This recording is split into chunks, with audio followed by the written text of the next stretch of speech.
आज उसी पार्टी के लोग जात के आधार पर जब गणना कराना चाहते कराएं, हमें कोई आपत्ति नहीं, लेकिन मैं जानना चाहता हूं कि देश की जनता की आंखों में धूल झोंक कर राजनीति नहीं की जानी चाहिए। राजनीति करनी है तो जनता की आंखों में आंख डालकर राजनीति आपको एक ब्लूप्रिंट लेकर आना चाहिए, एक मसौदा लेकर आना चाहिए, ऐसा मसौदा जिसमें कि यह पूरी तरह से स्पष्ट हो, जो जातिगत जनगणना कराएंगे किस जाति को आरक्षण का कितना प्रतिशत देंगे, इसका भी खुलासा होना चाहिए। और मैं चाहूंगा कि ऐसा मसौदा तैयार होता है, अध्यक्ष महोदय, यदि यह संसद सहमत हो, यदि आपकी अनुमति हो, तो उस पर संसद में चर्चा भी हो।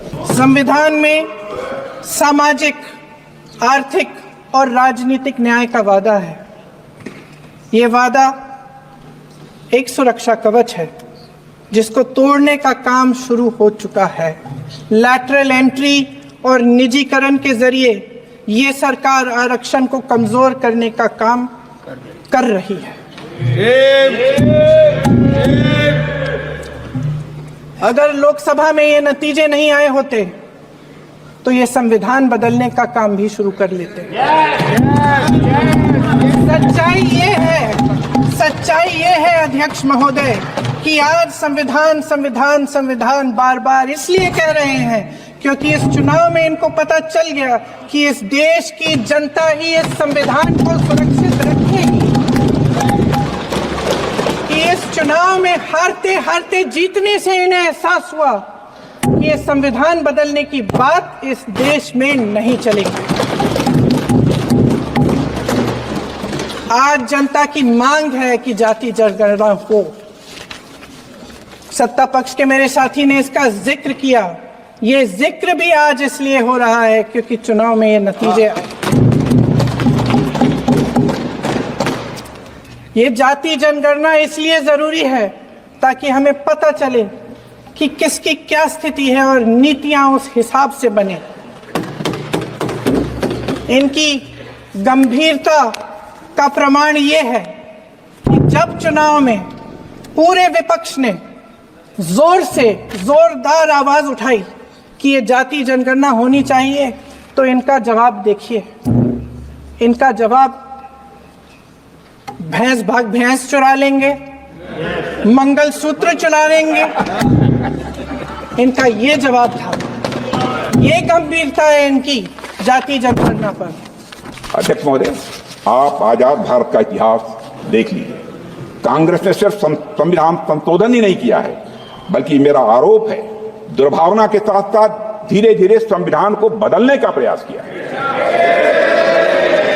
पंडित जवाहरलाल जी नेहरू जब प्रधानमंत्री थे तो लगभग 17 बार संविधान में बदलाव किया गया। श्रीमती इंदिरा गांधी जी के समय पर लगभग 28 बार संविधान में बदलाव किया गया। श्री राजीव गांधी के समय पर लगभग 10 बार संविधान में बदलाव किया गया। मनमोहन सिंह जी के समय लगभग 7 बार संविधान में बदलाव किया गया।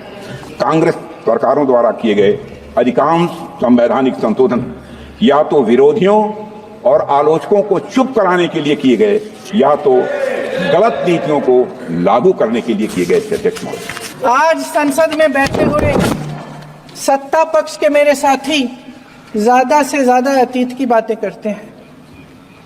1921 में क्या हुआ, कब हुआ, नेहरू जी ने क्या किया।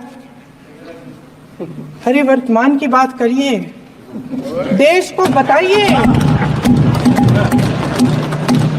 आप क्या कर रहे हैं, आपकी जिम्मेदारी क्या है। कि सारी जिम्मेदारी जवाहरलाल नेहरू की है।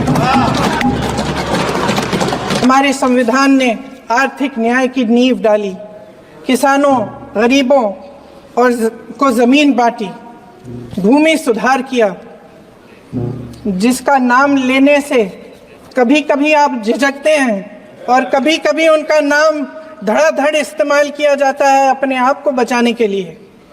उन्होंने HAL, BHEL, SAIL, GAIL, ONGC, NTPC, railways, IIT, IIM, oil refinery,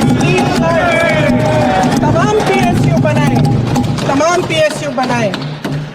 अध्यक्ष महोदय, उनका नाम पुस्तकों से मिटाया जा सकता है, उनका नाम भाषणों से मिटाया जा सकता है, लेकिन जो उनकी भूमिका रही इस देश की आज़ादी के लिए और इस देश के निर्माण के लिए